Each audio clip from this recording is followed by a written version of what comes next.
And from the southeast of England, we head north. It's just south of Darlington to the old airfield that is Croft Circuit. It's certainly a tricky, tight and twisty one, which hosts round 6 of the VMO TCUK for 2023, powered by VCO and thanks to Simply Race and Pixelate liveries. My name is Cameron Roger and I'm joined by Zach Sweeney for this 3 races for this evening. 15 laps is coming your way 3 times around this tricky circuit. And Zach, it's been a couple of weeks, so a couple of rounds I should say, since we were in the commentary box, but there's definitely a lot of action a couple of weeks ago at Brands Indy. Yeah, I've missed it, it must be said. It's been, I'm quite surprised it's been nearly a month since we were in the booth, obviously, when we were at Oulton Park. Of course, Brands Indy has been since. What a fantastic race it's been there. And after which, it was Matt Richards once again extending his lead in the championship. Yeah, he snuck a victory there in the second race, and he's having quite a healthy season, leading the way from Dan Hurlock, who's also having an impressive run. Thomas O'Leary is there in 3rd place, but some 62 points off the championship lead as we hit the halfway point in the series. John Munro in 4th place, Callum Cripps, who's had an up-and-down season, in 5th place. Dan Kell, Lewis Redshaw, Ross McGregor, Callum Wilson and Ryan Elliott round out your top 10 in the drivers' standing. So still a lot to be played for in this second half of the championship. The points are looking pretty close in that midfield. Here to the teams, though, Richards & Co. leading the way. Of course, their team manager and owner, Matt Richards, leading the way in the drivers, so of course leading the way in the teams as well. RSR coming in 2nd place, not too far ahead of Rocket Sim Sport, just 15 points between them. DMA in Honda there in 4th place. Drake are in 5th, Calamity, Team Butchie, independent team there. Kings Racing, Ballas Esports also independent. Scott Cervic in 9th place, before TR powered by Geeks Energy rounding out your top 10. So yeah, definitely a close championship as we come towards the 6th race of the season. Here is your spots guide, a few of the drivers to look out for. We actually have a couple of different drivers on the grid today, but I think that one of the bigger talking points between the rounds was the amount of grid penalties that we are seeing. The stewards definitely coming down quite harsh on some of these drivers. Yeah, I think Aidan Millwood had enough of what he was seeing at some points. I mean, there's been a couple of times this season where we felt bad for him, and now he's decided to put the hammer down. We've got Locke, Elliott, Dowman, Redshaw, Monroe, Wilson, all with a 5-place grid penalty, and then poor old Phil Garside has got himself a 10-place grid penalty. So, yeah, a very tough day ahead for them lot, but with the action that we usually see and plenty of tyre strategy in the mix, of course, over the 3 races, I'm sure it's not going to be the end of the world, and they've got plenty of opportunities to move their way forward. And here is what we have for the remainder of the season today at Croft, before we go even further north into Scotland for Knockhill in a couple of weeks' time, before heading back down to the Midlands. We've got Donington and Silverstone, and of course back down to Brands, but this time for the GP track on the 11th of October for the annual season finale, as we see in this form of racing. 5 very different tracks. They all have their own little quirks, but certainly a nice round up to the season. I think so, yeah. The second half of this season is going to be very, very good. I mean, and not to say the first half wasn't, but hopefully the second half will reach that standard and hopefully just give us that little bit better. I mean, as it stands, Matt Richards is doing such a good job in the Drivers' Championship. Hopefully Dan Hurlock and Thomas O'Leary can maybe close that gap a little bit over the next few rounds to give us that championship finale that we might like at Brands Hatch. But yeah, well, we can be hopeful. What we do know is we've got a few brilliant venues on the line, and hopefully 3 fantastic races here in Croft. Yeah, so as Zach says there, 3 races coming your way, the standard sort of touring car format. So the first race, we've had qualifying just in warm-up now. We'll get you the results in just a few moments. But yeah, the qualifying has the ballast already from the championship. So the ballast is quite harsh, actually, 75 kilos for P1, going down to 9 kilos for P10 in increments. And yeah, that for qualifying in race 1 comes from the championship standings. So those who are high up in the standings, like Matt Richards, he'll have those 75 kilos coming onto this before we move to race 2, which is just a result. The grid is the result of race 1, but then the ballast gets changed around to the result. So if you get, the less ballast in qualifying, you get a good result in race 1. You then have to use that in race 2 before we get to the reverse grid race, and we get the spinny wheel on the screen to choose which grid position is reversed for that third race. So definitely a nice format, Zach, and we've seen it work out and be very entertaining over the course of the first 5 rounds this season. Yeah, it's really played quite nicely, and obviously I like the randomization of the spinny wheel. As crude as it might be, it's a very good way to decide which gets decided. It can be anywhere from as low as 6, the top 6 get reversed, anywhere as up to 12. So anywhere in that range is a bit of a grey area because you don't necessarily know how hard to push. If you're in P7, it could be a really good start for you in the reverse grid race. You could benefit quite nicely off it, or you could, be 1 place off starting from pole position. You don't really know, which means you've always tried to maybe got to push for more and always giving the drivers a bit of an incentive to go forward. And yeah, obviously as well with the tyre choices and using their soft compound tyre choice, a number of drivers already running out of races to use the soft compound tyre in. I mean, for example, Chris Butcher, he's run out of race 1s to use that soft compound tyre for, which means he's forced to use it over the course of race 2 and 3 for the rest of the season. So again, that tyre strategy, while they're not physically going into the pit lane, still playing a massive factor into their results on track. Oh, absolutely, because there's definitely quite a big time difference between lap time difference between the option and the prime tyres as warm-up comes to an end. And one thing I was just checking out for the standings as well, Hurlock is second place, and we're saying what's about 39 points off Matt Richards. So that's a decent way, but he did miss the whole of round 2 at Snetterton. So with 20 points for a win, he could have easily got sort of that 39 points over that Snetterton weekend, and he would be up there with Matt Richards. So definitely he's a driver I would say is one to look out for in the second half of the season. Got 2 second places last time out at Brands Indy. Matt Richards only getting the 1 victory there. So definitely a tricky sort of format that we have, and one that the drivers need to work out what's best to attack. Do you want to be faster in race 1 and 3 and then lose out in 2, or do you want to be sort of faster in race 2, but of course you have the wait for race 3? Yeah, it's that compromise, and again, I guess it's circumstantial from driver to driver. We have, and we were talking about this shift that we're seeing from Matt Richards. Instead of going for his usual, maybe going for the option in race 2 or 3, he's now taking it in race 1 because obviously race 1 is where he's got the most ballast. He's carrying in that championship ballast, so he's going to have the 75 kilos. He's maybe going to take the hit in race 1 ever so slightly with the ballast, but the soft compound tyre should still give him a good result. He's then going to take the hit in race 2, hopefully for them to see the result again in race 3. So instead of having 1 good race 2, he's now got 2 decent race 1 and race 3, which should, for him, hopefully, see him extend the gap in the championship to Dan Hurlock. But yeah, it's incredibly close. I mean, looking at the results of Richards and Hurlock, both have 4 wins. Richards has 8 podiums, Hurlock has 7, and you couldn't really put much more between the two of them. And, well, hopefully they go toe-to-toe once again today. So the drivers go out for the formation lap for the first race of the evening. Here is your grid today at Croft. Dan Kell, Ross McGregor on the front row, Dan Hurlock and Matt Richards in your top 4. So there are 4 of the big drivers up at the front. Callum Cripps and Thomas O'Leary rounding out your top 6, with Callum Wilson and Matthew Chogwin in your top 8. Very, very strong grid towards the front, and it's so close. The lap time's just a couple of tenths separating the top 10. Stephen Haley had a good result last time. Jack London in 10th place, Scott Cervic in 11th, and Jack Nichols for Kings Racing in 12th place. Tobias Blumsheen for Rocket Simsport, followed by Luke Mitchell, and the other Rocket driver of John Munro there in 15th place. That's a bit low down for him. And Phil Morby in 16th place. Scott Mitchell-Marm is in 17th, followed by Ben Willis and Louis Hartley in 19th place. And the 75 of Anthony Hilton for Mellow Motorsports rounds out your top 20. Johannes Leppert and Matt Allington, new driver to the grid. YTF Racing there, the number 28, with Adam Christopher, also a new driver, being added in with Phil Garside for 24th place. Scott Morris, who didn't really get a competitive lap time in qualifying, and Adam Locke round out your final place on the grid. What a grid that is, how incredibly close it is. At the moment they are taking to their formation up, not the longest one here at Croft of course, but trying to make the most of warming the tyres, warming the brakes, and getting themselves into that own mindset, because we know how chaotic these starts can be for the VMO TCUK Championship. So yeah, really trying to get themselves into that right headspace, especially sort of if you're in Dan Kell's position, because he's a driver that started towards the front quite a couple of times this season, to be fair to him, and he's going to be hoping to convert this pole position into a good start in the evening in race 1. Yeah, 15 laps of racing to come this evening. 3 times, of course, for the 3 races. So 45 laps of action, and who is going to come out on top with that is looking pretty close in the championship.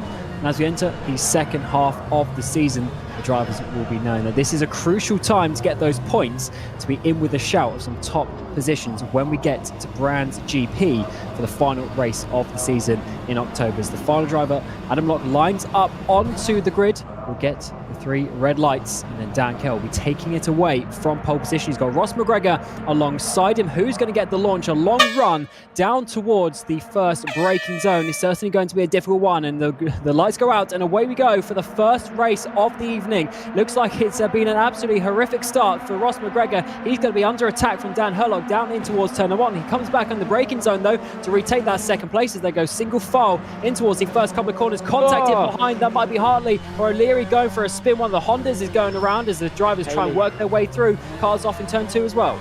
Yeah, I think it might have been Stephen Haley losing a couple of places. I think actually he's been all right. He's stationary in 13th place, but definitely a lot of carnage and chaos. Even more in front of Adam Locke, who's had to slam on the brakes and take to the grass in order to avoid the carnage. There's more in front of him. I think Jack Nichols taken off as well, or at least maybe his teammate Jack Nichols actually able to stay up there in 11th place. But Adam Locke is, well, surrounded by carnage and chaos, let's put it that way. And in the opening moments, he did really well to stay out of contact. Yeah, I think that was Leppert getting spun around there as we came through the chicane. Very easy to do in these front-wheel drive cars, of course. All the pressure, all the weight on those front tyres, which means the rear can be very loose at certain points of the track. But the front, or 5 or 6, starting to pull away from the mid-pack, is really starting to spread out. Dan Kell, of course, trying to pull away. And being 6th in the championship, he hasn't got loads and loads of ballast, so he should be fairly fast in this first race. Ross McGregor now under huge attack from Dan Herlock as we come through the hairpin. Yeah, a decently sort of heavy braking zone. Unfortunately, it's not off the back of a long straight, so you're not on the brakes for very long, but you can see how hard this fight is. Jack London for Calamity Motorsport, a good day in the office, I suppose, for the forwards of Dan Kell and Jack London, both inside the top 10 and, of course, leading the way in the race. But he's got to defend off of Jack Nichols, who's going to be very eager to get himself back inside that top 10, but no way through in the opening sector here at Croft. You've really got to wait and bide your time for the perfect opportunity. And John Munro's not had a good start. He's dropped down to 18th place. He's lost 3 places on that opening lap, and that is not going to help him. He was looking at, he was 2nd, 3rd in championship at 1 point earlier in the season, but he's had a few bad rounds, now down into 4th. So these next couple of rounds are going to be important if he wants to battle for that podium place at the end of the season. As we work our way through the Jim Clark S's down towards Sunny and Sunny out, one of the obviously the faster corners that we have. Very tricky, all sliding on the rear end there from Herlock. He's really starting to push as he feels the pressure from Richards behind. Yeah, of course, the two of them championship rivals, and Herlock, despite the fact he's down 3 races, he's still within touching distance of the championship lead, so is going to want to make the most of Matt Richards behind. However, the championship leader is taking his option tyre for this race, which means he should, in theory, be a little bit more punchy in terms of grip, however, is carrying more ballast, so in theory, maybe should have a more of a balanced race. I mean, he's qualified on the second row and is still in touching distance, potentially, of second, but Dan Kell really putting in the work at the front, also putting in some work is Phil Garside the long way round, a little bit too far, I think, taking off onto the grass there on the exit of the hairpin. Yeah, that is not the fastest line onto the straight, unfortunately dropping down just a little bit. Oh, huge contact in the braking zone. Hilton to the left-hand side. Garside also coming to the left-hand side of the track. Oh, that's not a good rejoin as well. No. 21 and Mitchell. Luke Mitchell gets involved there. That is so unlucky for him. The number 21 machine of Garside has not had a great couple of 100 metres there. Yeah, no, not great at all. And what could have been a fantastic move, he completely ignores the chicane as well, which, I mean, fair play to him, because probably the car wasn't going to be too eager to responding to that. But yeah, to be spun around on a straight line and then unfortunately rejoining the path of Mitchell, not the way he would have wanted things to go. As we take a look, I think in the opening lap, this is Stephen Haley, sending the move to the inside. Is the car that goes round. Oh, and then into the side. I think that was the initial bit that put Mitchell on the back foot.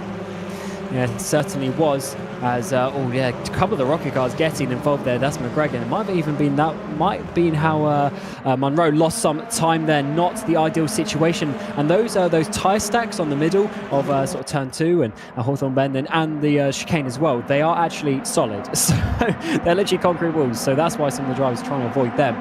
But now on towards lap 4, coming towards the braking zone for turn number 1. Seems pretty single file as it stands. No major movers up towards the front, but sometimes we do see this in race 1. This is a little bit more consistent because it goes in the qualifying order. It's when we get later on and the ballast goes around, we get fast drivers in behind. That is when we start seeing the crazy overtakes. But for now, a pretty calm opening third of this race. Yeah, I mean, take out lap 1 and from there it's actually been fairly tame. A couple of spins, couple of sends, but yeah, because as you say, everyone's sort of, I suppose, where they should be on the grid after qualifying. Obviously, you're going to have anomalies and grid penalties and things like we have today. But for the most part, everyone's where they should be in terms of pace. So there's no, championship leaders trying to make moves on back markers or anything like that. It's all fairly as it should be. But Dan Kell is running out in front, second clear. We're going to take another look, though. This is, I think, what happened to Phil Garside. Anthony Hilton, you can see he gets pushed wide. And if I was Hilton, I'd be loving this because it's essentially a free move. But unfortunately, it wasn't the case. Yeah, coming towards brake zone. Is it Garside coming to left? I think it is. There's a bit of contact. It added a bit of a wiggle to Hilton's car. I think that might be a little bit more on Garside. Of course, that is for Aidan Millward and the steward and crew to sort out. But there was definitely, Hilton was just going left hard against the wall. Yeah, I don't really know what to say about it, apart from the fact it's a straight line and you should be travelling straight, not into each other. But I suppose it happens naturally. For whatever reason, you just gravitate towards each other, and as you're going that speed, just one tap and it unfortunately spirals into a domino effect of more and more contact. Phil Morby trying to move his way past Tobias Blumachine, and then another look. We'll see now. Look at Phil Garside's steering inputs on the right-hand side. Does he drift over ever so slightly? Yeah, he's steering straight, but I think his car's just slightly pointed to that left-hand side. It's all big send there up at Tower Bend as we're going. It's 4 cars trying to battle for position as we come up to one of the fastest parts of the track. It looks like Phil Morby's having a solid race up into P12. He's made some good places from the start. Ben Willis in behind also having some nice places, probably getting a bit fortunate on that first lap with all the cars spinning in front. Tobias Blumachine in behind and Louis Harley following for that 4-car battle. Yeah, it's turning into a very, very nice battle indeed, and we've still got 10 laps of it. Looking to the inside was Willis, not quite able to find a way through on Morby just yet. The 14 machine was able to keep his composure quite nicely and keep the 85 at bay, but the fight continues, and in Willis's position, I suppose, he needs to try and get Morby behind him, because as it stands, he's looking forwards and backwards, and that's never a good position to be in. Yeah, and what's said is a little bit quiet. That's up towards the front. We've had 6 DNFs from this race so far. It's even 7. So we've had Allington, Locke, Haley, Garside, Luke Mitchell, Scott Morris, and Adam Christopher all out of this race in the opening third. Hopefully they just regain themselves and come back for the second race in a few minutes time, of course. But first, we need to see this battle. Phil Morby holding on. Ben Willis getting a little bit of slipstream, maybe use a bit of hybrid down to the inside. He's going to dive it late. We've seen that a few times, but he can't quite get the front nose of his car alongside. Yeah, not quite able to be late enough on the brakes, but Morby just has it covered, is late enough. And yeah, unfortunately, Willis has not quite been able to find a way past 4 now. And as I say, would want to get a hurry on, because the pressure from Blumsheen and Hartley behind is definitely not going to be too attractive to Willis, and he'd much rather be leading this train. Unfortunately, they have got a bit of a gap up to Jack Nicholls, so not much more in that respect. Dan Kell is now being shown in 11th, 12th. Has he had an issue? I think he must. He's dropping down 15th place yet. Dan Kell dropping down the way. Yeah, there he is off the track. That's miles off the track as well. I wonder if there was some contact. So McGregor takes the lead. Dan Herlock second place. Matt Richards is in your third place. So pole position drive always. We've got Monroe around as well. Loads of things happening in the complex. Yeah. Well, the race leader of Dan Kell, of course, was leading by what, about second by the time when we last checked in on him. Would love to know what happened to him there. And then, of course, John Monroe, unfortunately having a bit of a spin. He's usually fairly sideways. We'll take a look. It seems to be all by himself, because McGregor is a couple of car lengths back, unless there's an issue. He's now running his way through. Either his wheel disconnected or he just forgot to turn. I highly doubt that he forgot to turn, so I think there might have been, as you're right, a technical issue. At least that's also what we're hearing from the stewards and race control. I think that's what happened as well. Definitely looks like that was very weird. Got to the braking zone, but then basically just went straight. It was a very interesting one. But look at this 3-car battle for the lead as well. They will quickly take a replay. What happened with John Monroe going way too fast into complex, gets the rear tire on the grass, and then he goes for a spin as Dan Kell rejoins just right next to him. Yeah, Dan Kell's been plagued by a couple of wheel issues this season already, and I think it has cost him a number of good results. As Herlock has found his way in 5th, now 4th, he's fighting away. But yeah, at the back of this train, and Matt Richards is in a very good position to take the win here.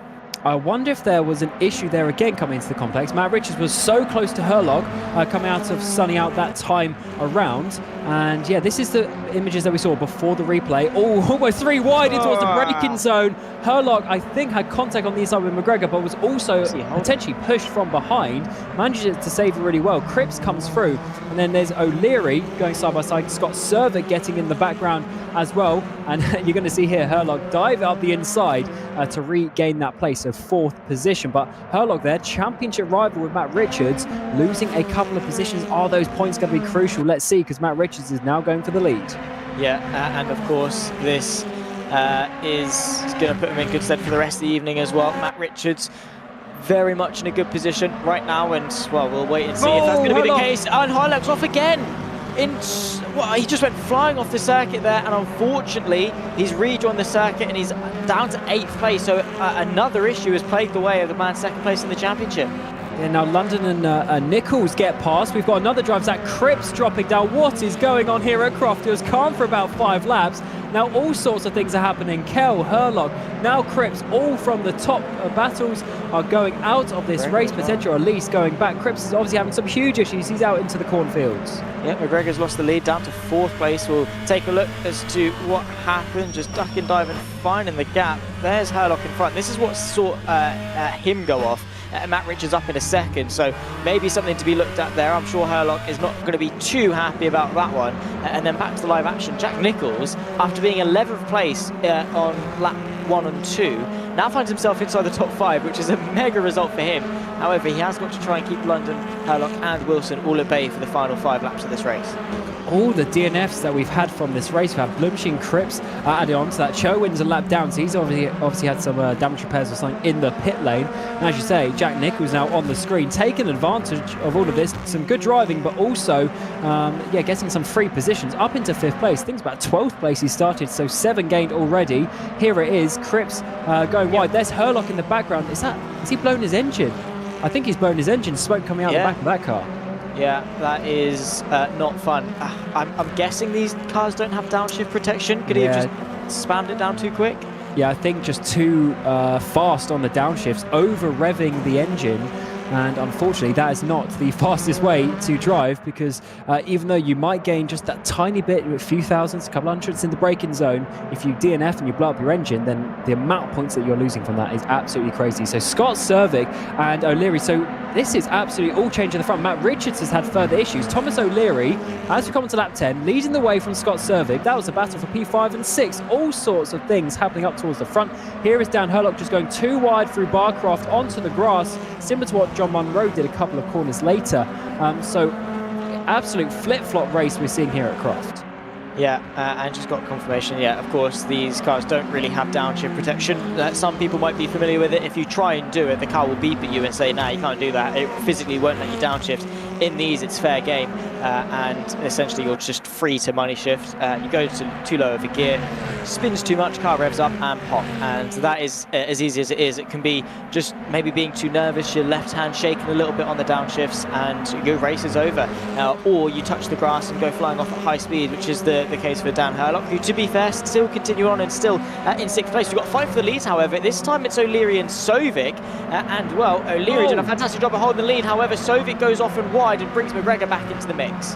What on earth is happening at Croft today? This is crazy. Another battle for the lead and another driver going off the track. Servic actually saved that pretty well compared to Munro. We saw a couple laps ago, made the rear-wheel drive helping that a little bit, but either way, good save from the driver there for Ballas Esports. He's now got Rocket Simsports Ross McGregor coming up behind, who led the race for a part, but is now trying to come back in. Of course, Matt Richards as well is now trying to recover those places from 4th place. Still 2 seconds covering the top 4.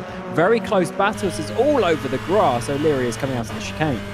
Yeah, O'Leary doing his best in order to try and defend that race lead. Of course, he's only taken 1 win so far this season. It was, of course, race 3 at Oulton Park, so he'd like to double his tally for the season, and, well, has been given a perfect opportunity to do it right now. However, Scott Sovic is going to put him under a ton of pressure as we're on lap 11 of 15 here at Croft. Matt Richards trying to recover and maybe get himself back into race-winning contention. First up, though, is, of course, McGregor just ahead of him as they run their way through the double right-hand complex, and, well, he's trying to at least get himself onto the podium, because what a perfect opportunity this would be for more points in the championship on a day that Hurlock has had a number of issues.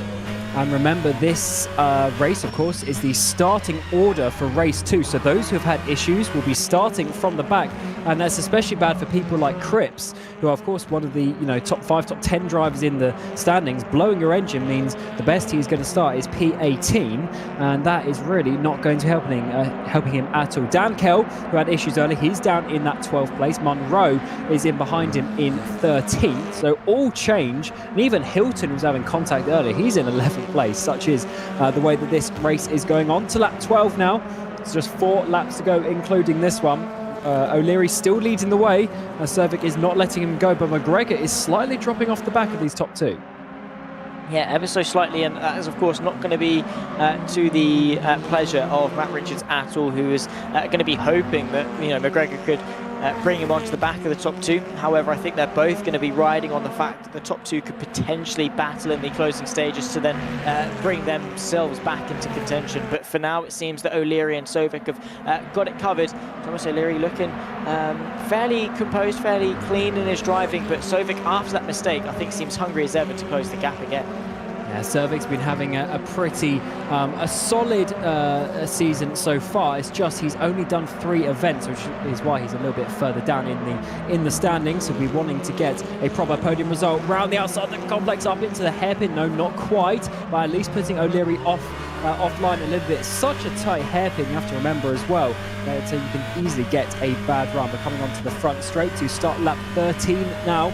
Sovic is really putting on the pressure, but a bit behind them though, side by side, Jack Nichols, Dan Hurlock, side by side up towards the braking zone for turn number 1. Nichols trying to hold on to that 5th place. Almost been a contact between them, all the 3 rear-wheel drive cars in formation, as we have Callum Wilson in behind. Further contact coming through Hawthorne there in towards the chicane, and Nichols somehow holding on to P5. Yeah, he's done a really good job of defending that 5th place. He's been obviously promoted into this position and been so consistent, probably one of the most consistent of the top 10 in all fairness. Not that that's a very high standard in this race. Bit of a lock-up for Nichols, and that does allow Hurlock to close the gap ever so slightly.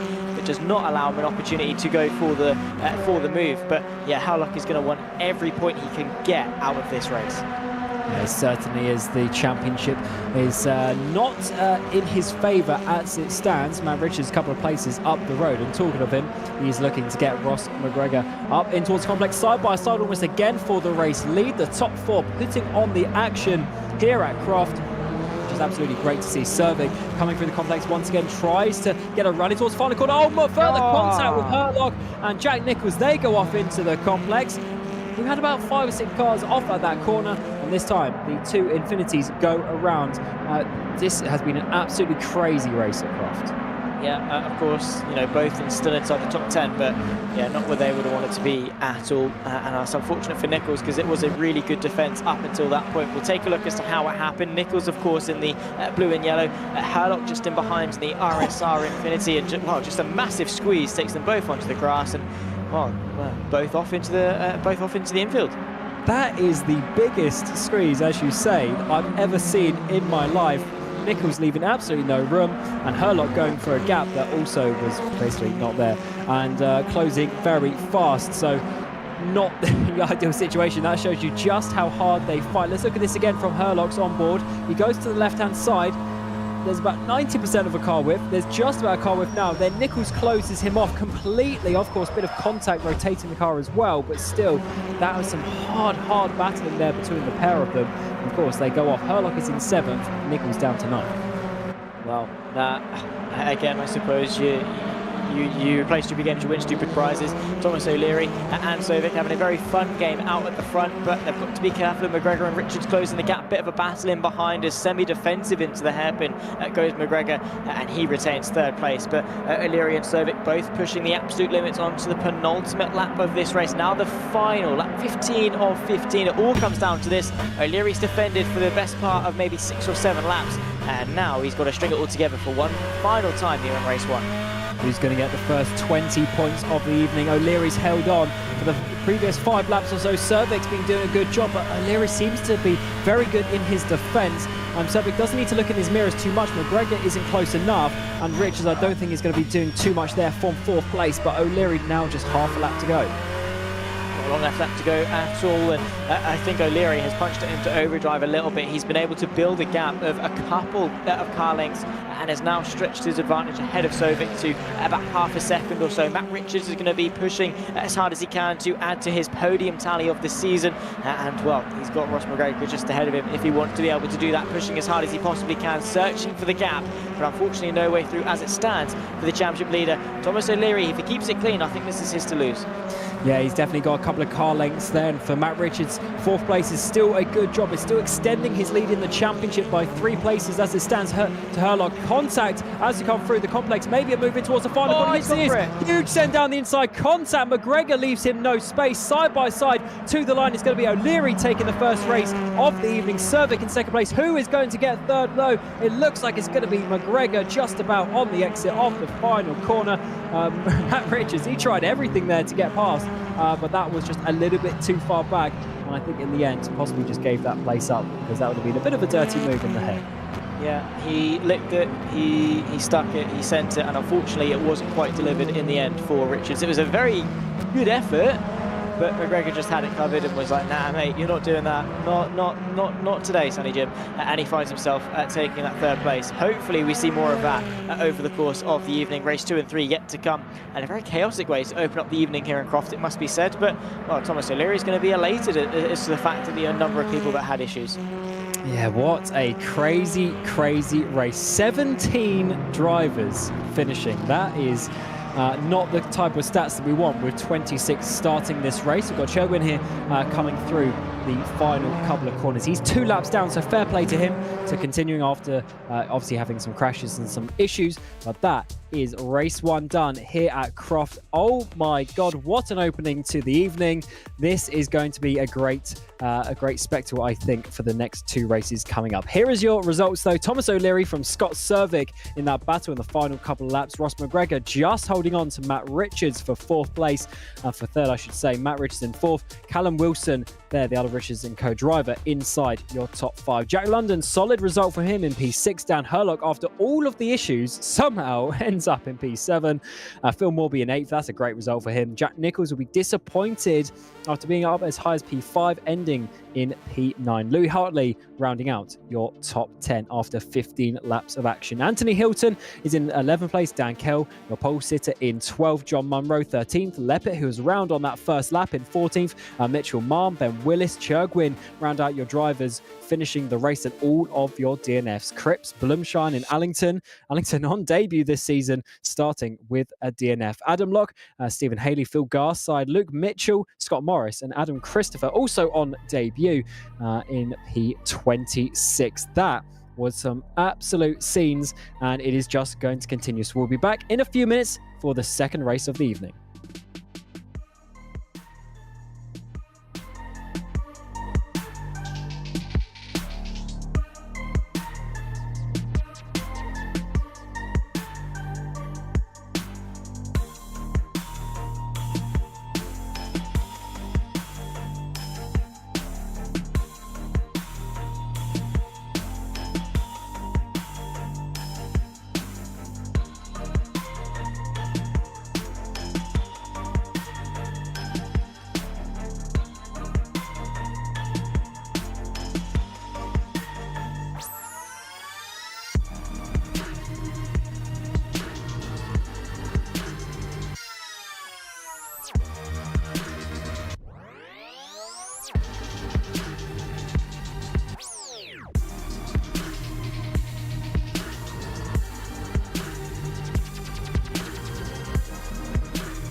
And welcome back to Croft. And that first race of the evening was absolutely chaotic. That was quite a spectacle to see, but the action doesn't stop there. We still got two races to go this evening. We'll come to this race 2, which is just the result of that first race, but the ballast changed around. Instead of the championship standings, it also goes in line with the result from race 1. Myself, Cameron Roger, and Zach Sweeney alongside me, following you on for this round number 6 of the VMO TCUK for 2023, powered by VCO. Of course, thanks to Pixelate Liveries and Simply Racing. Zach, that was pretty hectic. Hopefully it calms down a little bit. Let's see what happens for race 2.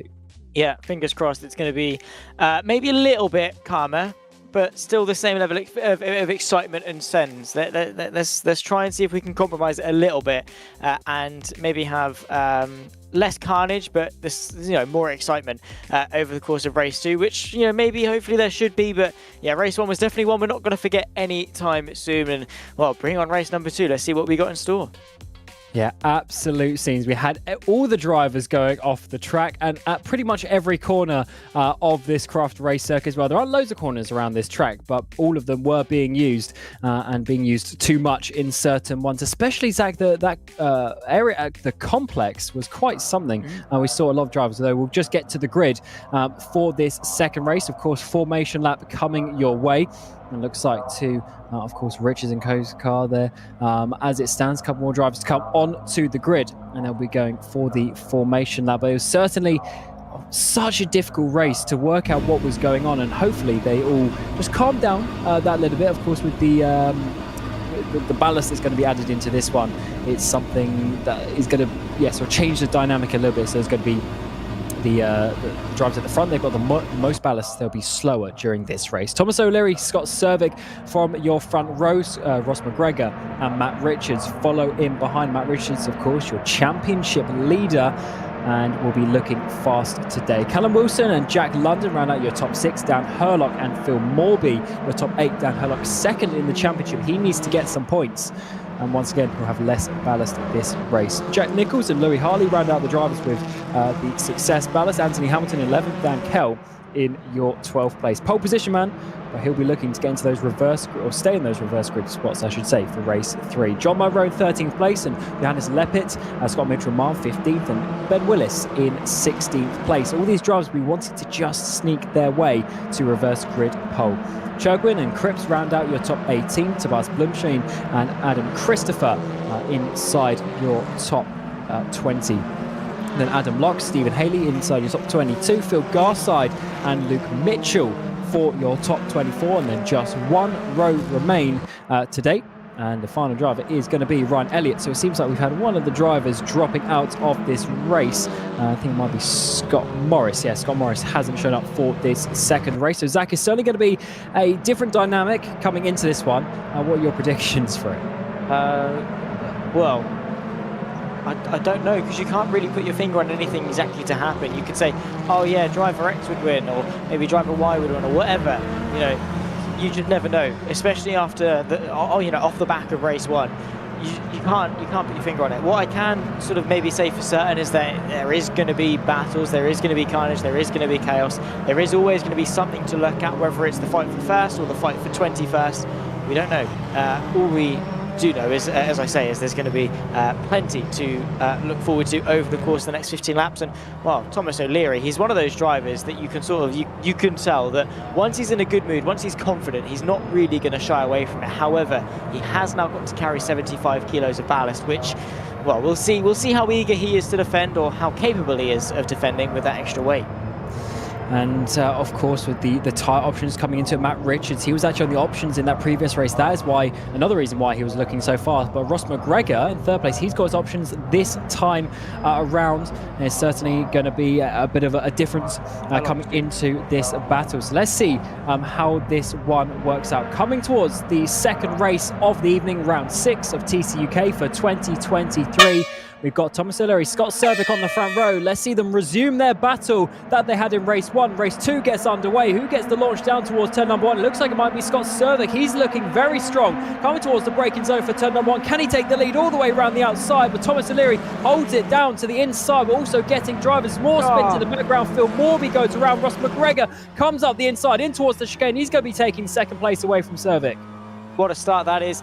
And, well, absolute carnage in the background. Unfortunately, Morby having a bit of a spin, but into the chicane, there's even more carnage just ahead of Ryan Elliott. People going left and right, ducking and diving, trying to find some space, but a good start from Thomas O'Leary. Sort of an even better one, I suppose, from McGregor, moving his way into second. Now Matt Richards up to third. What seemed initially to be a fantastic start from Cervic is, well, very quickly falling backwards. Dan Herlock there on his softer compound tyre. Ryan is in the background as well as spin. Yeah, Louis Hartley, I think it is, in a Hyundai, going around. He was up into about 10th place. He's dropping all the way down the field. That is such a shame for him. Coming in towards the Jim Clark S is just getting onto the grass. More cars off here, coming to Sunny Inn. That might actually be him still recovering. No, it's not. It's one of the other cars, I think, having a spin. That might be Leppit, his teammate, going around. Not the best day for them, as Tobias Blumstein has also gone off, coming down in towards Sunny Inn. Absolute scenes once again here at Croft. The carnage continues in towards race 2. Yeah, these guys haven't really taken much of a cool down in between races. They are still as punchy as ever. And Matt Richards moves his way into third place. But look at Dan Herlock. He is flying in this race. Of course, taking a bit of a hit in race 1, obviously on the harder compounded tyres, and then means he's got less ballast here for race 2. So yeah, he should be looking very, very punchy. But then that should mean that he might again go back to a slower race 3. So we'll wait and see what championship implications this might have. Nearly going side by side in the background is Dan Kell, who is hoping for less wheel issues in race 2 as well. He picks his way back up into 5th place, and once again trying to close into the fight for what is now 3rd place. Matt Richards on the defensive. Thomas O'Leary, Dan Herlock, Dan Kell, Stephen Haley, loads of drivers on the option tyres. Here is Luke Mitchell at the start on his grid box, looking pretty nicely at the moment. What is he going to get up to coming towards the green flag? It's going to be, just doesn't pull away actually. Maybe has some issues there, not able to get away from the grid. That is really unfortunate. I mean, he's in gear, he's just got no power. It's probably, I mean, he's got steering, so maybe his pedals have had an issue, I suppose. Not sure. A bit of a weird one to work out. There's Herlock down the inside in towards the hairpin. No, I thought he was going to have a bit of a dive. Richards manages to hold on and not have any sort of defence that time around. But this is championship implications. Remember, Herlock is chasing down Richards. He missed a round, so he's losing a lot of points from that. Had he been there, he probably would be leading the championship. Actually, he's had such a strong season so far, but now needs to start getting these points over Richards in the second half of the season. Richards absolutely sliding it through Hawthorne in towards the chicane and holding on to 3rd place for now. Yeah, but for how much longer? Because Herlock is closing in bit by bit, lap by lap. He's going to be chipping away ever so slightly. I mean, the gap is basically nothing anyway. Here's Jack Nicholls, who had an unfortunate end to race 1, was looking pretty good for a top 5. Unfortunately, contact, I think, in the end it was maybe with Herlock, I think, in the end. And then saw himself, I think, finish 7th, and now finds himself in P9. So Jack Nicholls on a day where his pace is looking fairly decent, and consistently inside the top 10. There's still more to be had from the 29. Yeah, I definitely think there is. He's seemingly on a bit of a tear this time around. But look how all of these cars, they're so close together. It's so easy to go up or down positions. Up the inside, maybe into that corner where he had contact last time around. All the way around the outside is going to be, unfortunately for John Munro, 2 races in a row. He goes off at the complex, this time even harder into the wall. And he's going to be dropping down to the back of the field. That is such a shame. Wow. Well, I suppose the race 2 drama has hit here on lap 4 of 15, and well, we've already got a couple of people out of this race, or at the very least out of contention in this race, and we're not even a third of the way through yet, so expect more. And well, yeah, we've still got the next 11 and a bit laps left to go of this race, which is plenty more action to indulge in. And then, of course, race 3 as well, which, yeah, is just going to add even more onto the huge pile of chaos that we've got here for Croft. And, well, hopefully this lead fight that's now queuing up behind McGregor is going to keep it nice and clean. And Dan Kell, 12th place on the grid. Of course, pole position man in race 1. And he's all over the back of this battle for the lead. He can get a strong result here. Of course, we'll have the reverse grid coming up. So maybe actually his P5 is looking good. But as ever, you need to get the points on the table. It's not good necessarily to do a strategic move like that. But he's coming in at least. But so is Dan Herlock, all over the back of Richards. Of course, the softer compound tyres, but also less weight in that car for RSR. So also going for the team's championship against the Richards & Co Racing, but as well as the drivers' championship. This is the battle to look out for over the remainder of the race. But of course, there's drivers up and down the field. Scott Cervic, he had a bad start, dropped down to 6th place. He's now got Callum Wilson all up the back of him, coming towards turn number 1. But also Dan Herlock is getting close for 3rd place once more.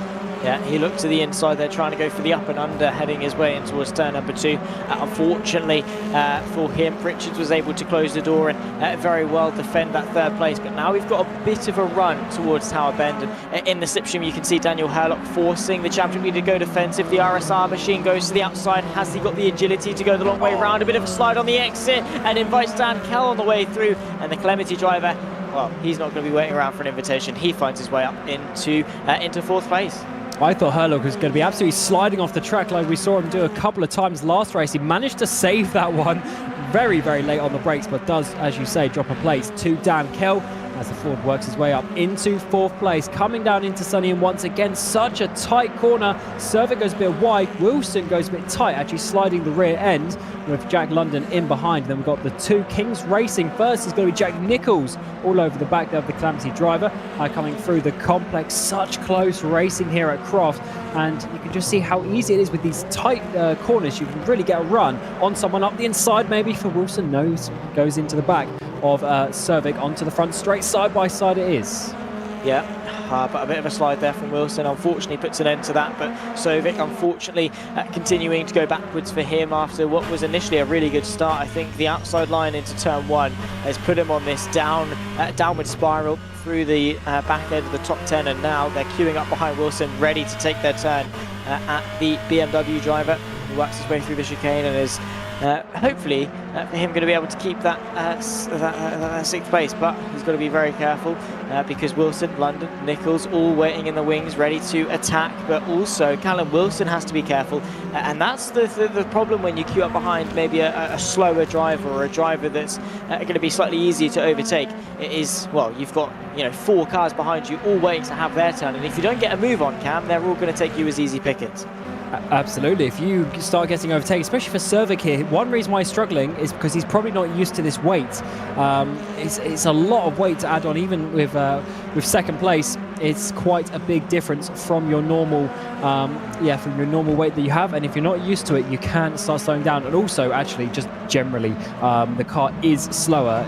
You can't drive around it all the time, and maybe that is a reason why he is struggling just a little bit. Side by side in the background there, in towards the final hairpin, as once again Wilson almost tries to make a move, but certainly this is backing everyone up, and the tension is going to be increasing behind him. It is, and it's going to be rising and rising and rising until it gets to maybe a boiling point, and at that point it will erupt potentially into even more carnage and chaos in behind, because you've got so many cars so close together, and the probability of something going wrong is going to increase with each lap, because the drivers are going to get more desperate, they're going to get more keen to go for moves, and now Callum Wilson is forced to go defensive because to the outside comes London. He tries to hang it the long way round going through the right-hander, but Callum Wilson's got it covered, and well, for now he is able to stay in 7th place. But again, coming back to that point, it's overtake or be overtaken. Certainly is, and these points are crucial as well as ever in the championship. A couple of points here and there might be the difference when we get towards the end of the season. If not those couple of points, it's the cumulative nature of that over the course of the season. Of course, 10 rounds, 3 races a night, so therefore 30 races. If you pick up an extra couple of points every race, that is a lot by the end of the season. Cervic really holding on now in towards the complex. Now the final hairpin is going to be the 444 in behind him. Can't find a way past for Wilson. Once again, he gets a really good exit, or at least a good apex, but he can't quite find his way past. Cervic using his hybrid probably to defend down this straight, side by side, slightly in the background as well. Mitchell Marm tries to hold on for Cripps. The 2 BMW Richards & Co drivers trying to make moves. Yeah, but nothing really changing, unfortunately, into turn number 1. Jack London still searching for a move on Wilson, who himself is still searching for a move on Sovic. They've lost so much time to the top 5 fight as, well, everyone is giving their absolute all. We tick over into the second half of race number 2, and this is really where things start to rise and rise and rise, nearly exponentially. The closer you get to the end of the race, the more likely drivers are to go for something maybe a little bit silly, a little bit wide from Scott Sovic, maybe sees Wilson have a bit of a look, and well, you can see there he's got a sensational run, but nothing really able to happen as they run their way through the next sequence of corners. Is in the background. Well, there we go. Wow, Cripps there. That is a move you don't always see through the Jim Clark S's. Just out of picture, but he managed to make it work. And there goes Mitchell Marm down in towards 11th place. Amazing move up there. Very committed from the Richards & Co driver, and his teammate as well, as we focusing on, is still trying to find his way through Servic. This is the part where he's a lot quicker through this sequence. In towards final hairpin. Can he finally get a run up the inside? Yes, he can. Huge send, locks up, contact is made. Is Servic going around? No, he saves it. Jack Nichols out, pushes off London, pushes off Wilson. He goes past. Cripps is coming through 3 wide into the final hairpin. Doesn't work. Yeah, 3 wide coming out doesn't either, and unfortunately one of them got pushed off in the end. Jack Nichols incredibly aggressive and finds his way into 7th. Will he be able to keep it by the race's end? And after Aidan Millwood has had his say as well, that's something else to keep in consideration. But Jack Nichols, at least for now, is up into 7th and now leads the fight ahead. Well, trying to chase on Scott Sovic. Back to this fight though, because Dan Hurlock and Matt Richards have both been overtaken by Dan Kell, who finds himself into 3rd. So Dan Hurlock really struggling to find a way past Matt Richards. I suppose for Richards, his main priority is to keep Hurlock behind him. Yeah, awesome race by Kell. This is saving his evening, to be honest, after the disappointing race 1. Of course, no ballast and the option tyres. He is pretty much at full pace that he can do. And in general, he's a fast driver, so he's really making it work. Trying to chase down McGregor, who's in 2nd place as it stands. Lap 9, though, as Richards tries to hold on. Championship battle right on your screens here at Croft. Amazing to see. Defensive line in towards the final hairpin. Hurlock tried to find his way past. He's going to get a later apex, trying to get a better run, but Richards somehow is the defensive masterclass around this track so far today, as Hurlock can't quite find a way through. I don't think he can. Still going defensive into turn number 1 is Matt Richards. Hurlock searching for the inside, can't quite find it, so goes to the outside. Thought of going for the up and under, but Richards once again had that covered as well. So you saw there Hurlock went for it, then realised he couldn't, so had to back out of it again and then make the corner. So Richards is positioning his car in such a good way and making it as wide as possible, so much so that Daniel Hurlock really can't find a way through at all. And into the final third of this race, once again Richards goes defensive, just planting the car in the middle, and Hurlock is just, there's no answer to it. There's nowhere really you can overtake. If the driver in front knows how to defend, Croft is a very difficult circuit to overtake. Yeah, one of the harder things here with how the hybrid works, they can use it basically 3 times a lap, but there's only really 3 proper straight sections, out of Tower Bend, out of chicane, and out of the final corner. So if everyone's doing it at the same points, then of course that is not too much, but you could save it for a bit of a burst here up towards the complex. I think that's what we've seen a couple of times so far today. Maybe that's what's caused the issues. Contact between the two in the braking zone once again. Richards just not able to carry the same apex speed, and in towards the final hairpin. Defensive line once again from Richard. Hurlock goes all the way to the outside. He's trying to get a better run, but he can't quite make it down to the apex, and therefore just loses time. 5 laps to go. Yeah, not long left to go in race number 2 at all, and then we get to do it all over again for race 3 and see what the reverse grid is. You can just look in the background. That's the fight behind Nichols, and well, everyone nice and spaced out, keeping their own thing inside the top 5, and then you have that in behind Nichols. You've got Nichols, Cripps, London. You've then got Mitchell Marm as well. Scott Sovic just about able to stay in the mix there with Wilson. So yeah, plenty of cars, all occupying a very small amount of space, and the potential for things to go wrong is just growing and growing and growing. And well, we've already seen what happens when it tips over the limit. Yes, crazy races at Croft today, and this is what we love to see though from VMO TCUK, especially when it's this battle here. This has been so far a very clean, very tense battle between the two. Maybe not side-by-side battles all the time, but Hurlock trying to find a place just to get the nose off his RSR car up the inside of the Richards & Co racing driver, but not finding a way through just yet. Richards actually has a bit of a gap this time around. as the RSR car driver drops back a little bit. Cripps on the back of Nichols now. Nichols locks up, coming in towards the complex. That's going to make him slow in towards these final couple of braking zones. Contact between the two again. Cripps, can he dive it down the inside? He's going to try, but Nichols knows that. Push him out of the way. That is a bit of a pit maneuver, and up goes the BMW the inside, but Nichols is going to come back. Yeah, he's getting his hands dirty. Is Callum Cripps, obviously after his small incident a little bit earlier on, is very feisty, and unfortunately it's not quite worked out for him either. He pushed Nichols very wide, so much so that he completely missed the apex by a country mile, and then unfortunately still for him wasn't able to actually get himself past in the end anyway. So Nichols was able to hang on to it despite that, and is in 6th place. So yeah, Cripps not afraid to do the dirty work, I suppose, but yeah, there are definitely cleaner ways to get a move done.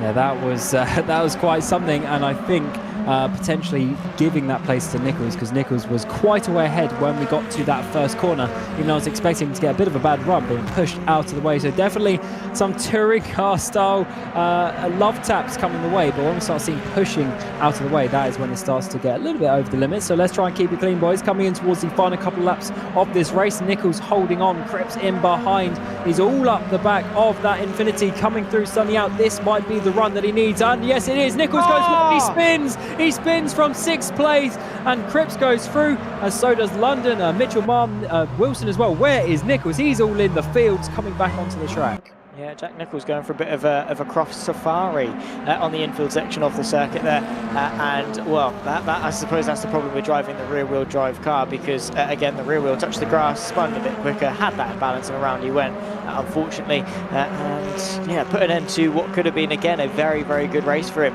He's going to be hoping that the reverse grid is going to be to the top 12, so much so that he starts on the front row. Could definitely see him maybe getting a podium or even a win if that is the case, but you know, that's a 1 in 6 chance of happening. We've still got Matt Richards and Dan Hurlock fighting it out there in formation throughout the circuit, and have lost so much time to the leaders and are just in their own little pocket of a racetrack here. I'm so surprised that they've been able to get to this situation, just showing you the massive speed difference between the drivers at the front and the drivers at the mid-pack, especially with how it works with the ballast and everything like that. If you get towards the front and you're feeling good, but oh, Hurlock there touching the grass. He did that last race, spun around. This time he managed to save it, but oh wow, that was a huge moment once again for the RSR driver. He's really fighting for this. He wants to get those extra couple of points ahead of Richards in the championship. He's fighting for every single thing that he possibly can, and even if that means losing points to O'Leary, McGregor and Kell, he knows his main fight is with Hurlock, and he is doing everything in his power to prevent him from finishing in front and closing the gap, which fair play to him, because he knows Hurlock is one of his biggest threats, if not the biggest threat. On to the penultimate lap of this race, like 14-15. Matt Richards, well, at some point the defences have to crumble. Surely Hurlock's going to at least have a look at some point in this race. Oh, I don't know, he's pushing too hard. He's actually losing time over the last half a lap, and that's giving Richards a really nice clean run with 1 3/4 laps to go in this second race of the evening. Of course, we still got the reverse grid race. We have the spinny wheel after this race to work out the reverse grid position between 6 and 12. So it might be one of these drivers, Scott Cervik. He might just get the reverse grid pole if he can keep himself inside the top 12, and it is that number chosen. A little bit in behind, he's got Leppert and Haley side by side coming out of the chicane down towards Tower Bend. Who will be on top as you get towards the braking zone? Looks like Haley in that Honda on the outside is going to be able to make it. Can Leppert do anything on the inside there? Maybe a bit of contact. No, there isn't. Leppert holds on though. He does. He's done a really good job of hanging on, and well, what a battle this has proved to be for so long. I mean, these guys fighting up and down the field, and yeah, just goes to show that no matter where you are on the grid, you are always going to have a fantastic level of competition, so much so that you are going to be forced to push to your absolute limits. Leppert still on the defensive from Stephen Haley there, basically matched as they exit, but still no way through, at least for now, for the Honda Civic driver of Haley. And Leppert able to, for now, hang on for 12th, but the more they fight, the more time they lose to the fight for 10th, with Jack Nichols maybe under a little bit of pressure from Scott Cervik. Yeah, definitely a couple of positions to be had as we come on to the final lap of the race. Yellow's in Sector 3, more cars around, and once again we had so many DNS from this race. Mitchell, Munro, Elliott, Willis, Blumschein, Hartley's a lap down. That's big for Munro and Elliott as well. They're high up in the championship as it stands. They'll be losing some serious points this time around, Munro is in 4th place, and Elliott in 10th place in the standings, winning the previous race 3 at Brands Indy, and on to lap 15 of 15. Cervic there in P11, and I don't think he's going to be able to do anything on Nichols for that top 10 as it stands. But it's Thomas O'Leary leading the way by 1 second at the front from Ross McGregor. Yeah, Thomas O'Leary has really taken this race, by the throat, and has just run away with it as much as he can. McGregor's been close, but not quite close enough really to put much pressure on. And yeah, as I say, Thomas O'Leary, like I said at the start of the race, when he's in his mood, when he's in his zone, when he's motivated for a win, like going off the back of that race 1 win, he just said, yeah, this is mine. And, well, here he comes. And we don't often see this, but 2 race victories in a row, even including the ballast. Great driving from Thomas O'Leary. 3rd place in the championship. He is coming for some points today. Ross McGregor in 2nd place. Dan Kell from 12th place up to 3rd. He's going to be absolutely loving that one. Matt Richards holds on for 4th. Dan Herlock in 5th. Cripps and London get their 6th and 7th places. Mitchell Marm in 8th, but all sorts of scenes in behind as we see the battles continue through the final hairpin. Haley just about overtake Leppert there for that battle. Crazy things happening here today at Croft. And once again, Zach, it just continues, and we still have 1 race to go. Yeah, I'm looking forward to that final race, let's put it that way, because if it's anything like the first 2, then we're in for a lot of fun, fighting up and down the field. And well, Thomas O'Leary really deserving his victory there, and well, 2 wins in 1 night. He is definitely not going to be shying away from that. And well, let's see what the reverse grid is going to be for race 3, and well, we'll go again. Certainly will. But before we get to the spinning wheel, let's get the results of that 2nd race. Thomas O'Leary after 15 laps from Ross McGregor, and then Dan Kell in 3rd place. Matt Richards is in 4th. Daniel Herlock in 5th place. Cripps, London, Mitchell Marm, Callum Wilson and Jack Nichols round out a crazy top 10 with all these battles. Scott Cervic from 2nd place down into 11th. He'll be a bit disappointed with that one. Stephen Haley, Leppert, Phil Garside, Anthony Hilton and Phil Morby round out your top 15.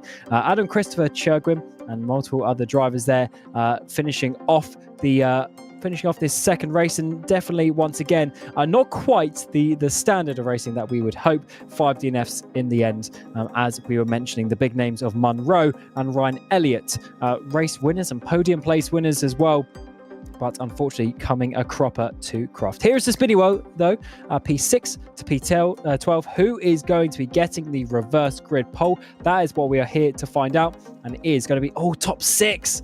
That is going to be a very tricky one for some of these drivers. We'll be hoping that it's P12, but as it stands, that's going to be Callum Cripps on pole position.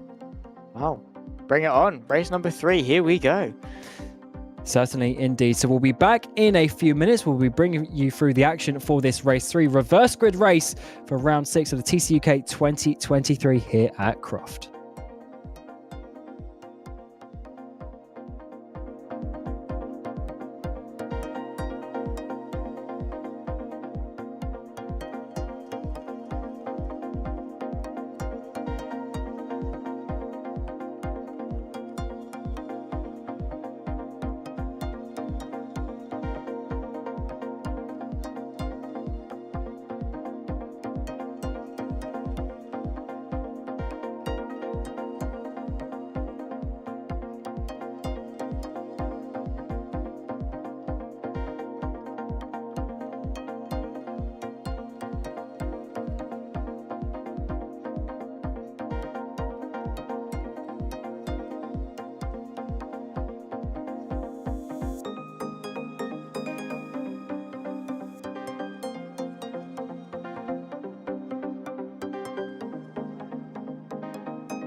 And welcome back to Croft. The first two races of the evening have been absolutely hectic, and I cannot wait to see the stewarding report list after this one. But we do have one final race to go. And here is the grid. Callum Cripps gets your reverse grid pole position. Dan Hurlock alongside him.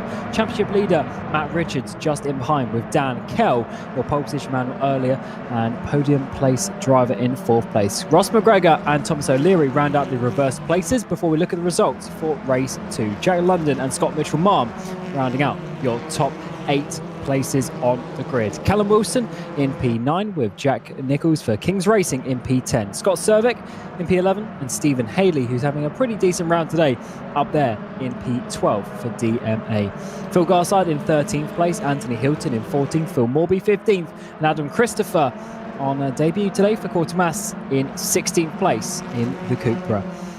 Matthew Chogrin in 17th place, Johannes Leppert in 18th, Adam Locke 19th, and Louis Hartley rounding out your top 20 for TR, powered by Geeks Energy.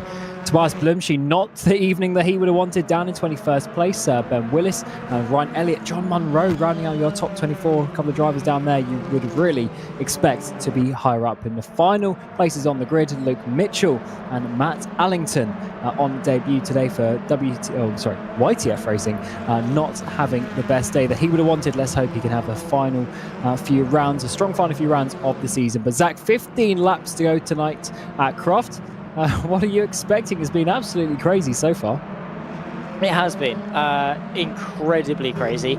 A lot of fun to witness because, again, we've got no influence over what's been going on track. We've got no way of predicting it. We've got, no way of knowing what's coming. We've got absolutely zero control. We just have to sit here and just bear witness to it.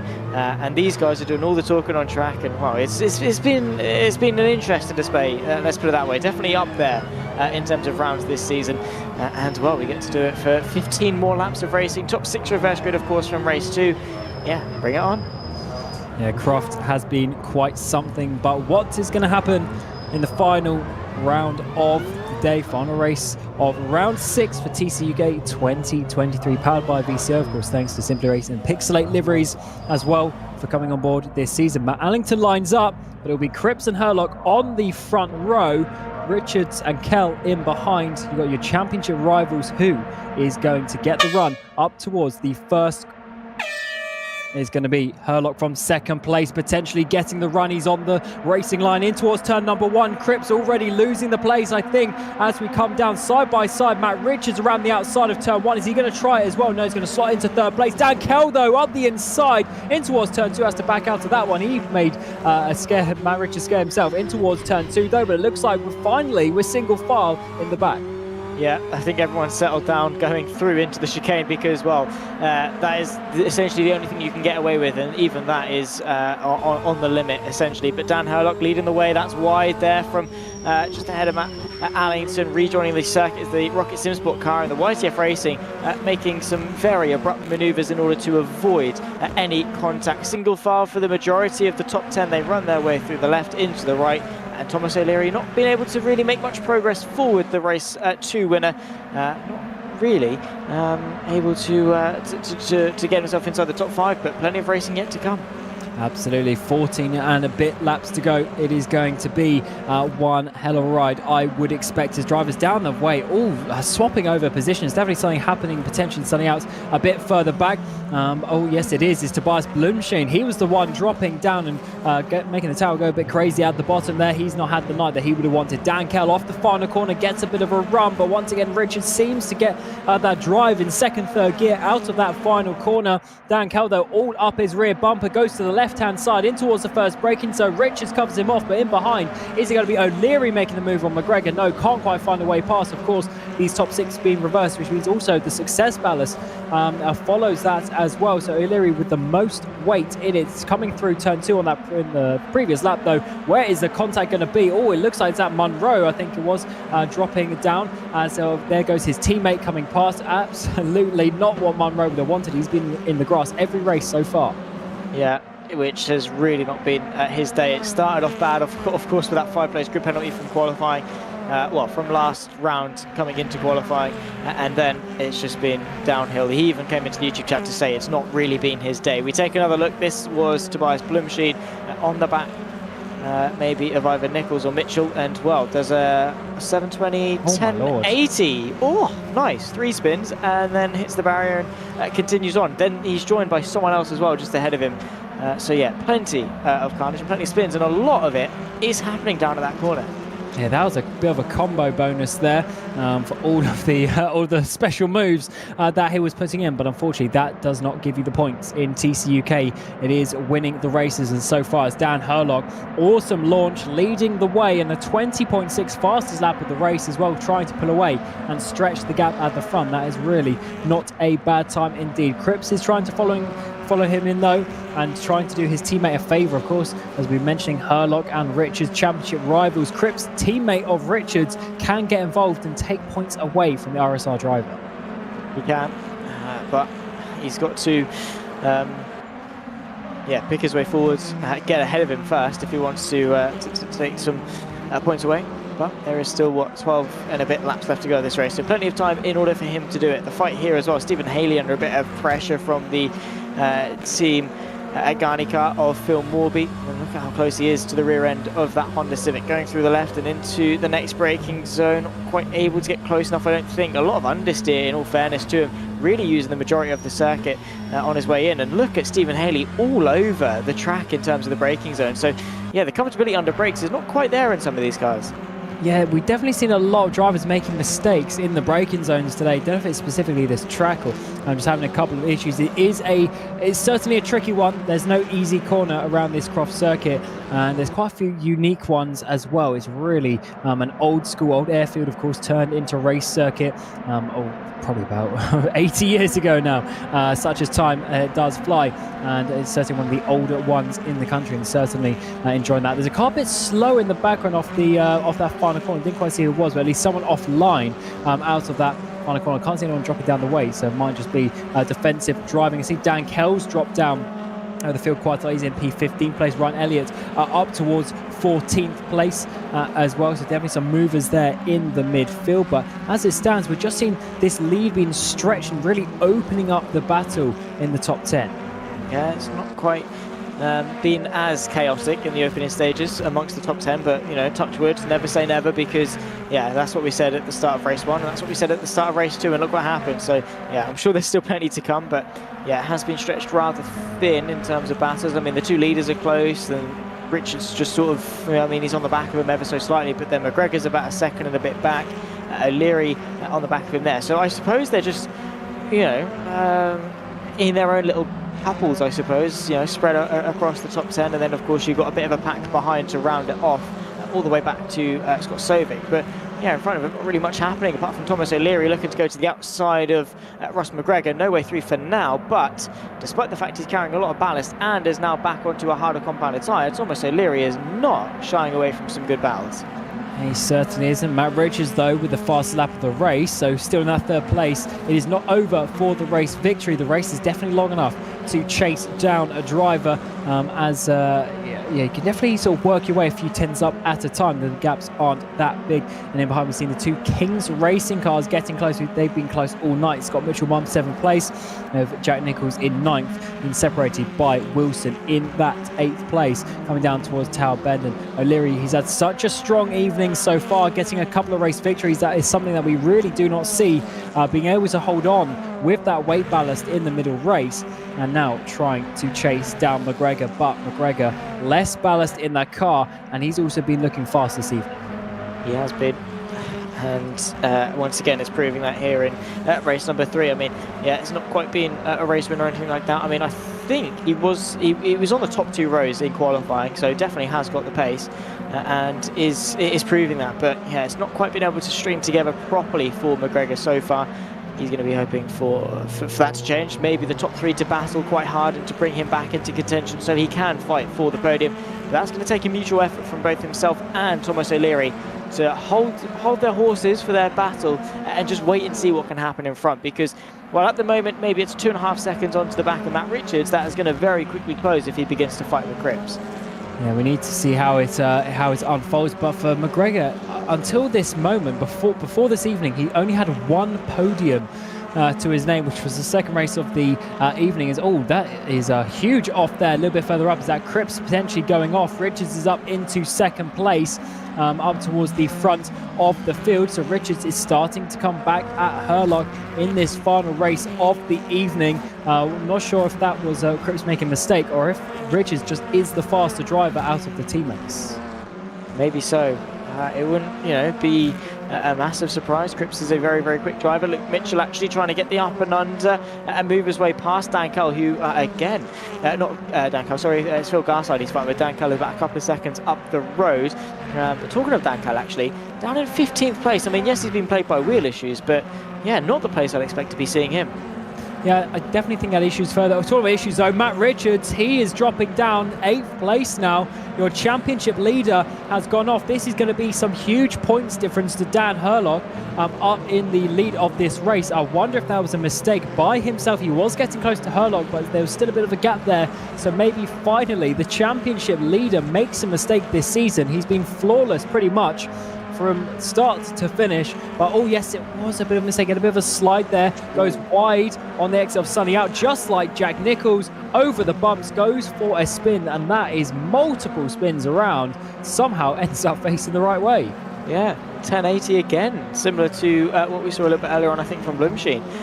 So yeah, he points the right way, continues on, and has emerged about a second or so back on Stephen Haley for the top 10. But yeah, finally we've seen a crack of the defences of Richards, and it's been an up and down evening, I suppose, for Dan Herlock. But at the moment, he's looking to end it off on a win and looking to close the gap to Matt Richards in the championship. And well, taking the win while Richards is in 11th is going to, at the very least, sort of stabilise the gap here in Croft after maybe losing points in the first 2 races of the evening. And Scott Sovic himself goes for a spin, 1, 2, and he does exactly the same thing. It seems that multiple spins are the norm here. Yeah, it's, such a difficult circuit. You drop a wheel and these cars are going around a side by side, a little bit behind. We're seeing Wilson and London side by side through the complex in towards the final corner now. Can Wilson complete the move after 3 or 4 turns side by side? Looks like he can. Amazing move there. London down to 6th, Wilson up to 5th. Wow, beautiful stuff from Wilson, and that makes it 2 BMWs inside the top 5, so definitely showing that the BMW is one of the quicker cars, at least around Croft, making the most of the rear-wheel drive drivetrain. Jack London still in contention, however, has got Jack Nichols for company. London and Nichols have really given each other a good fight throughout the course of the evening, but well, Nichols trying to maybe finally get some return on the investment of being so quick around Croft, because his pace has been there, and unfortunately the results haven't quite been able to show it as of yet. Yeah, he hasn't been able to finish the job, and the execution part, of course, is the important factor. You could be the fastest driver, you get the fastest lap every race, but if you are not getting the actual race results, you're not going to be winning championship or getting any sort of good points. But here is Nichols now on the back of London, getting closer and closer. Nichols, such a strong evening of racing as the drivers go all over the grass at Sunny Out. Definitely a tricky part of the track today. We've seen a lot of drivers going off there as they start to push their way through the mid part of this race 3. Yeah, with only a handful of laps left to go in terms of the evening. Lap 8 of 15 already. These races do fly by in quick succession. I suppose that's the point of more of a sprint format, but you can see in the background there as well, the fight continues. And well, Luke Mitchell still trying to maybe close the gap to Dan Cull as best he can, but what we've got here is a brilliant battle going on between Jack London and Jack Nichols. The fight for 6th, looking for the up and under. Nichols goes for it, gets given a little bit of space through the chicane, tries to go for the double switchback, but not quite able to. Jack London hangs on around the outside.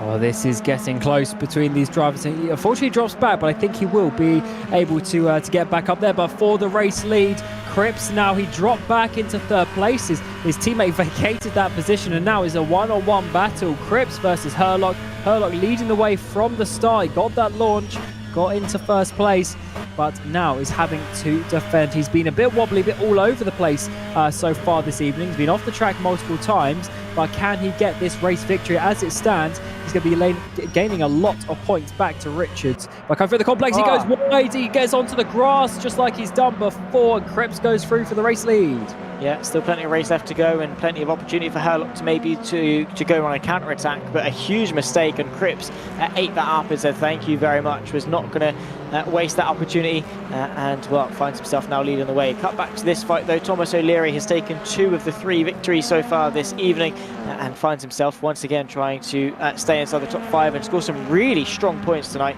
Thomas O'Leary, of course, has been doing decent in terms of the championship, in 3rd place, however 33 points off Dan Herlock, and therefore about 62 off Matt Richards. But I suppose if he is trying to maybe re-spark something in terms of the championship, taking 2 wins of the 3 and then still being inside the top 5 is definitely one way of doing it. Oh yeah, O'Leary is really putting himself forward to at least confirm, say, a 3rd place in the championship. Herlock and Richards may be a bit too far, but a 3rd place would still be very respectable in such a highly contested league, and where it's so difficult to get the top results. Wilson, once again, is all over the back of McGregor. He's sat there for a while though, hasn't been able to find a way past him. For Cripps, for Herlock I should say, as it stands in 2nd place, 17 points. Richards down in 8th place is 8 points. That's a 9-point advantage to his way. That'll be very good indeed. McGregor now having to defend though from Wilson. Up the back of him, contact being made through the complex around the outside. We don't often see this. More contact being made as a BMW gets the Toyota into front hairpin with more contact, and here comes O'Leary to make it 2 for 2 out of the final corner. Yeah, he gets a good run as well, which is not something you often see, with a bit of a send to the inside of the hairpin. They are going to have a drag race towards turn number 1. You can see the Rocket Sim Sport car trying to hang on. McGregor has the inside line, but what can Thomas O'Leary do? The long way around, not quite going to pay off for him, but Wilson able to secure 3rd place. Brilliant bit of racing between the 2 of them, and nearly a perfect opportunistic move there from Thomas O'Leary. And, well, Wilson has not wasted any time in clearing off. Yeah, what O'Leary did there was not only giving himself the opportunity, but always this, we'll come back to it in a second though, 3 wide in towards turn 1, Mitchell round the outside, makes contact with Morby, more contact, and Mitchell once again is into the barrier today. He's had so many little issues so far, and unfortunately that is another one. Scott Servick is there involved as well. He goes off into the grass. Ben Willis is having a bit of a slow exit, and side by side is now Hartley trying to get through. Adam Locke makes it 3 wide down towards Tower Bend. Who is going to come out on top? Because they are side by side still. Ben Willis on the outside. That is going to be as Hartley pushes him wide. They try and get the run up towards Jim Clark. Yeah, continuing to go side by side as well, waiting for a good opportunity as well. You can see just in behind is Locke as Wills tries to go for the up and under, but there's contact once again.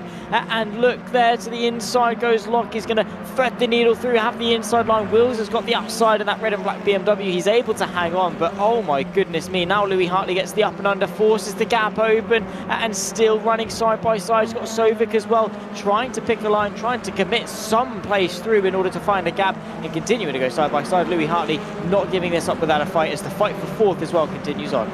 Oh yes, side by side through through Hawthorns, I should say, as that continues through up towards the chicane. McGregor 4th place. There's going to be Nichols and O'Leary battling that out. That is getting very close for that 4th place, as we just have 4 laps to go remaining in this race. And lower down, that battle continues, but the drivers are spreading out. But what is that bit of a sink from Scott Servick after amazing first race, now down in 18th place?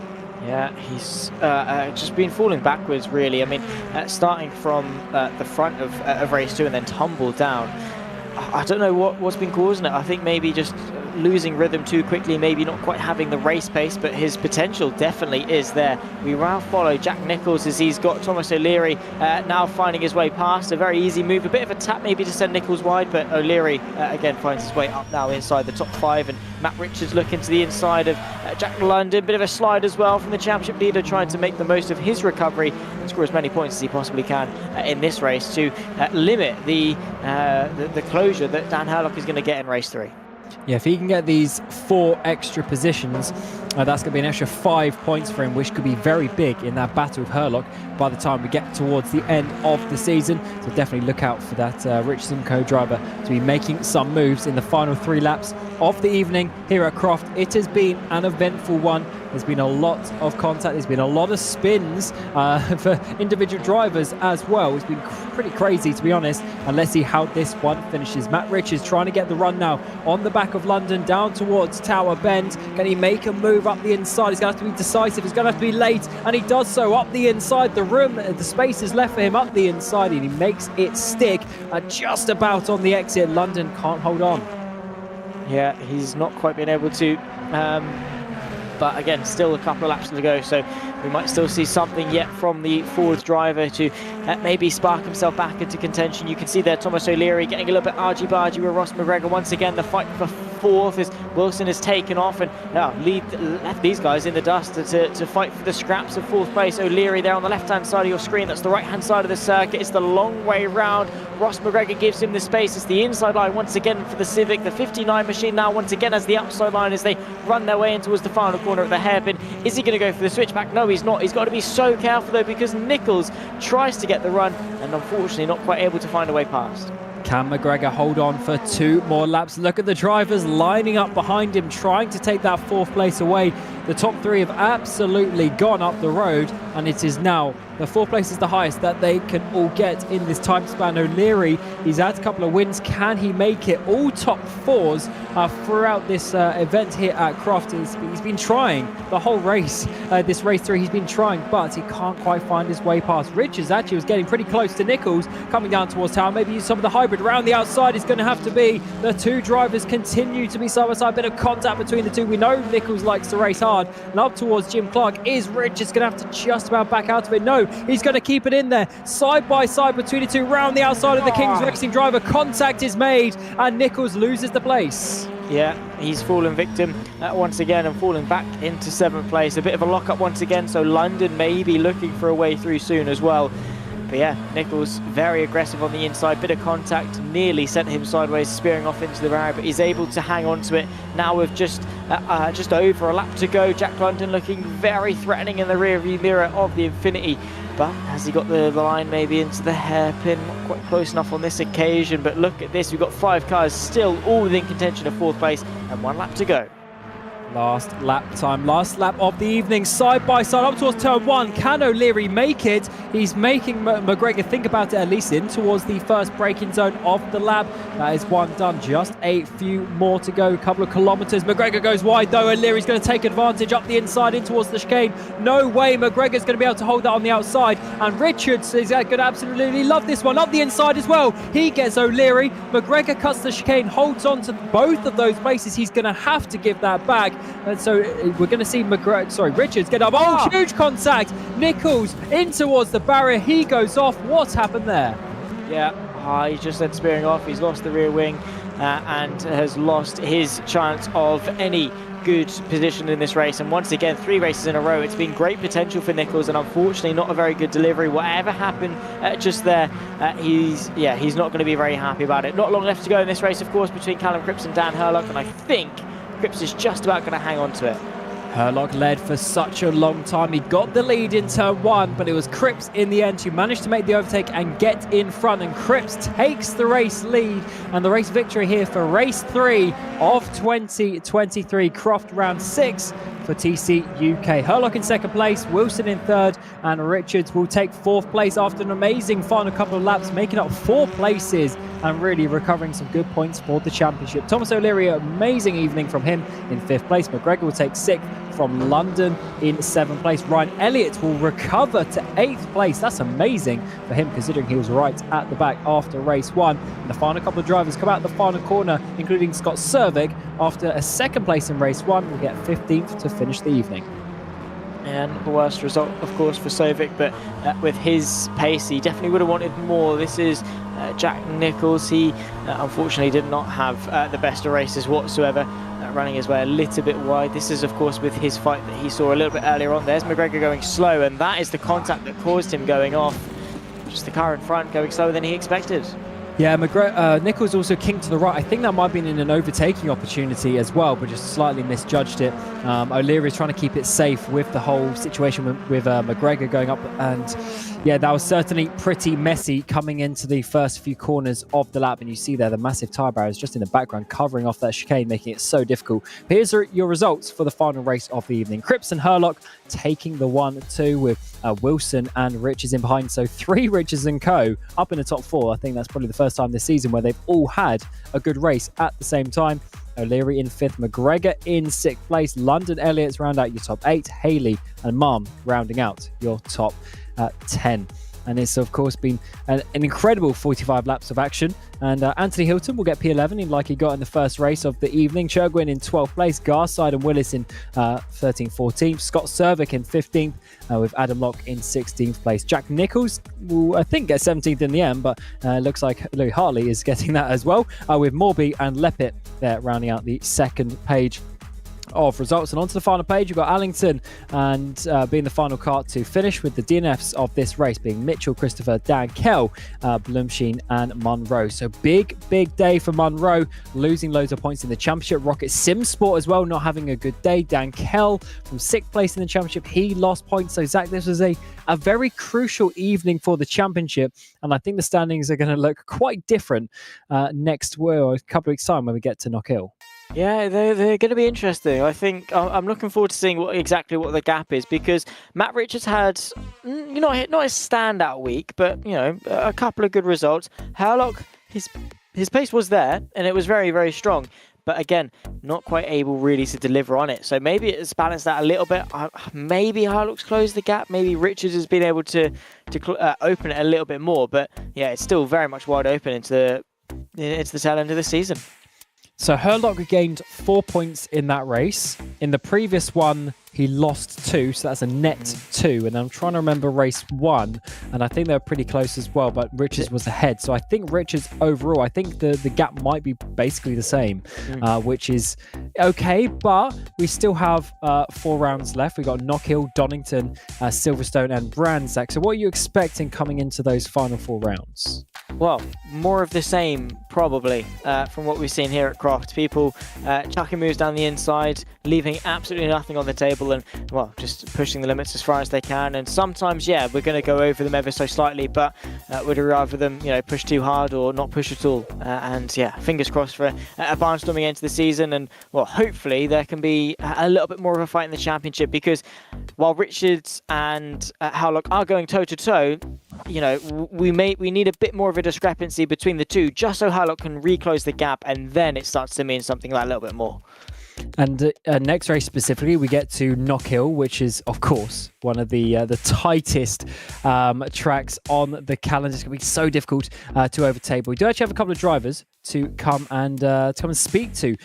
So there is your schedule on the screen, but I will drag in Callum Cripps, of course, winning the race there. The race number 3, an amazing battle with Dan Herlock, and in the end, you managed to come out on top. So, Callum, how are you feeling after that race?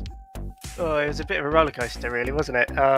Yeah, it was, I don't know what it's up with my starts at the moment. Everybody seems to just get better starts than me, so I've just got to work on that. But yeah, nearly threw it away. So, and then Matt, spun in sympathy, so that was nice of him. And then, yeah, I just had to wait for Dan to make a mistake, really, because he was so fast, even on the mediums. It was just, he was really, really fast, so fair play to him. But yeah, kept it clean, just waited for a mistake, and I made a few as well, a few lockups, and yeah, it's been up and down night compared to what happened in race 1, where I potentially could have won that race. But yeah, so yeah, had to make a lot of moves in race 2, but it was, yeah, really good evening. And how is your season going? Of course, we're 6 races or 6 rounds into this. We've got 4 to go. Coming into this round, you were 5th in the championship. How have you been feeling? Of course, you've had a couple of ups and downs so far. Yeah, definitely. I think I've had a good spell of bad luck, really, over the season, to be fair. So I'm hoping this back end of the season I should get clear of that. But it's just been through, like little incidents like race 2 at Oulton, where I got turned round and stuff like that. So yeah, I could have potentially won, 2 or 3 races by now. But yeah, finally got the first win, which is nice. So yeah, very happy about it. Yeah, congratulations, Callum, and thanks for speaking to us, and hopefully we'll see you again in the final 4 rounds. Yeah, definitely. I'm in for the full season, so yeah, thank you very much. Good stuff. And we'll now bring in Dan Herlock, and second place in the championship. Coming into this, you had an absolutely insane night of racing. You were on the grass a few times, had a massive battle with your championship rival Matt Richards as well. And in the end, second place for that final race. Just how did that go from your point of view? Yeah, I mean, the whole grass incident, that one ideal.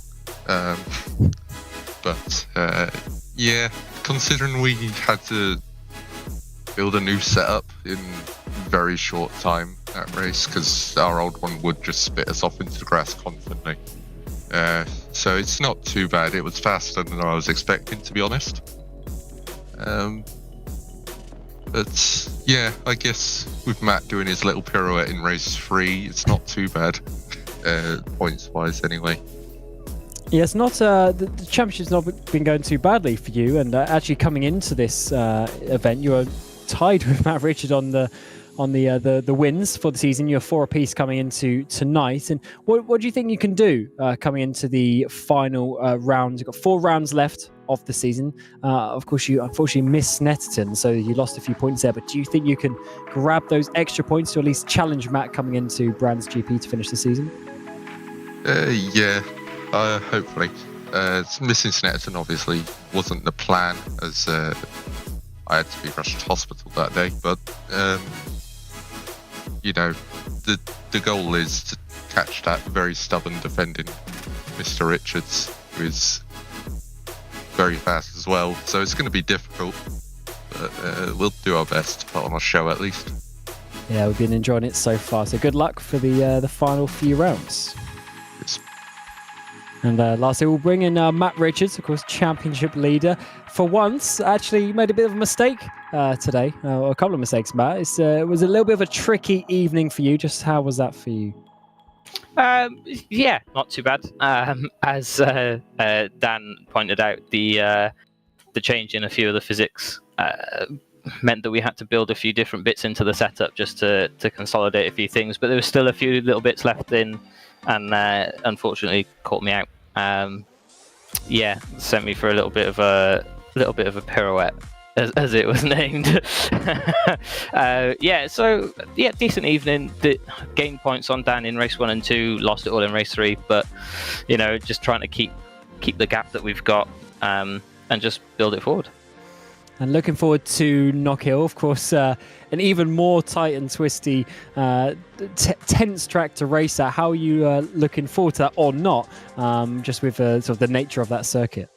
It's going to be a tough one. The RSR boys have definitely got an advantage on us on the setup. There's something that they found that we're still sort of picking our brains on finding at the moment, but we're making what we have work. So if we can just find a few little things, the curbs are a big problem for us at the moment, and Knockhill is it's all one big curb. So, trying to fix that and just make sure that we're stable for the races, and more importantly quick, so that we can keep beating those RSR boys. Yeah, of course. So yeah, good luck for the final few races, final 4 rounds of the season. Thank you. So that concludes round 6 here at Croft. It's certainly been a hectic evening of races. 4 races to go, including, of course, Knockhill in just 2 weeks' time. Myself, Cameron Roger, and Zach Sini will be back in the commentary box. And, of course, we want to just say a big thank you once again to our partners at VCO, Simply Race, and Pixelate Liveries. But there it is, 30th of August. We'll be back for Knockhill. 24 laps each race. It's going to be quite a spectacle once again. But that concludes here from Croft. And until next time, we thank you for watching, and goodbye.